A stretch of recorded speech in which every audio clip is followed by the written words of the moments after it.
All right, let's talk about one of the biggest, most legendary grinds in all of Plants vs. Zombies Garden Warfare 2. We're diving deep into how you can finally unlock Torchwood and the Hovergoat 3000. So you've probably seen these characters in-game and thought, okay, how do I get those? If you've asked that question, trust me, you are not alone.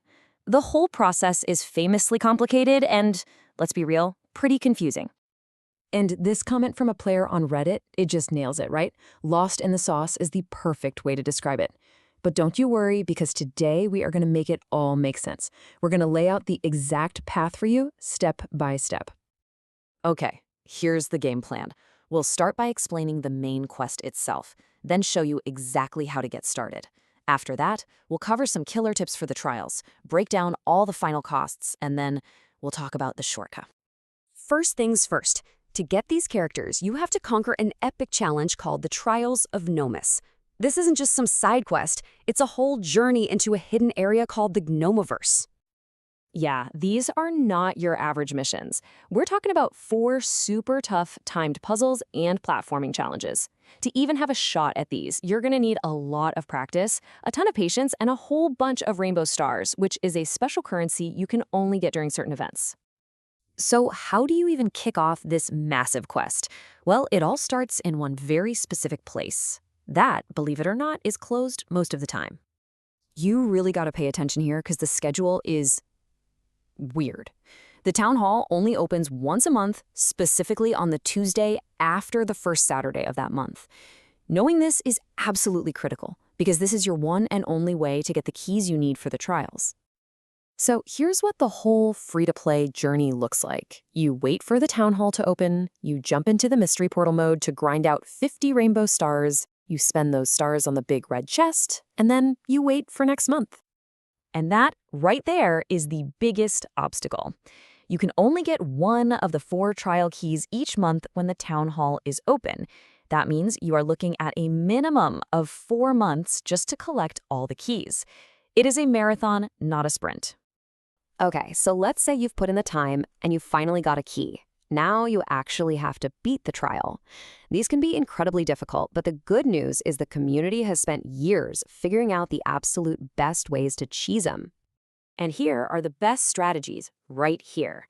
For the green trial, use the imp. His mobility lets you skip huge chunks of it. For the red trial, go with Super Brains. His kicks can get you past some really tricky jumps. For the yellow shooting trial, Citron's ball form is a lifesaver for getting around quickly. And for that brutal blue memory trial, phone a friend. I'm serious. Get on a call, share your screen, and have one person memorize the first half of the sequence and the other person memorize the second. It's the pro move. Okay, let's talk about the ultimate nightmare scenario. You've spent forever beating one of these awful trials, you're so relieved, and you completely forget to write down or screenshot the unique code at the end. Oh no! Do you have to do the whole thing over again? Thankfully, the answer is no. A player, and you just gotta love this username, MatthewGamerPoop, came up with an absolutely genius workaround. Here's how you do it. So here's the trick. The game already knows you completed the trial, so you don't have to prove it again. You just need to see the code. So you pick the pirate, launch his parrot drone, and just fly it all the way through the level to the very end. The code will be right there on the wall waiting for you. This is a total game changer. So you've beaten the trials, you've collected all your codes, but oh, you thought you were done? Not even close.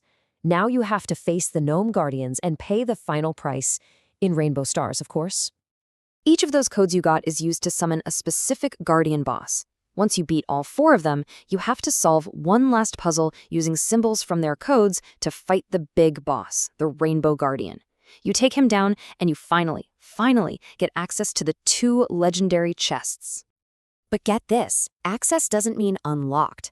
After all of that work, you still need to go back and grind out another 150 rainbow stars just to open the chests themselves. The grind never ends. So here's how it all shakes out. Each of the 2 chests has 5 separate locks on it. Each and every lock costs 15 rainbow stars to open. That's 75 stars for Torchwood and another 75 for Hovergoat. And like this player, Mike Fastbear, said on the forums, it's a painful process. It's really designed to be this huge long-term goal. But for those who actually manage to stick it out, that feeling of accomplishment is just massive. But what if you don't have 4, 5, or 6 months to dedicate to this? What if you just want to play as a giant flaming tree stump right now? Well, as it turns out, there is another way. For about $10, you can just buy the Torch and Tail upgrade. It's a DLC pack that lets you completely skip the entire multi-month key gathering boss fighting quest we just laid out. So this pack gives you both characters, boom, instantly. But what's really interesting is that it also gives you all 4 of the trial keys. This means you can still go and play through the trials if you want to, which is actually how you unlock the awesome exclusive cosmetic customizations for Torchwood and Hovergoat. So at the end of the day, it really just comes down to this choice. It's the classic video game dilemma, time versus money. The free path offers this incredible sense of pride and accomplishment, while the paid path gives you what you want right now. You know, ultimately, there is no right or wrong answer here. It just depends on what you value more as a player. Do you want the story of the struggle, or do you just want to get to the fun part? Whatever you choose, happy gaming.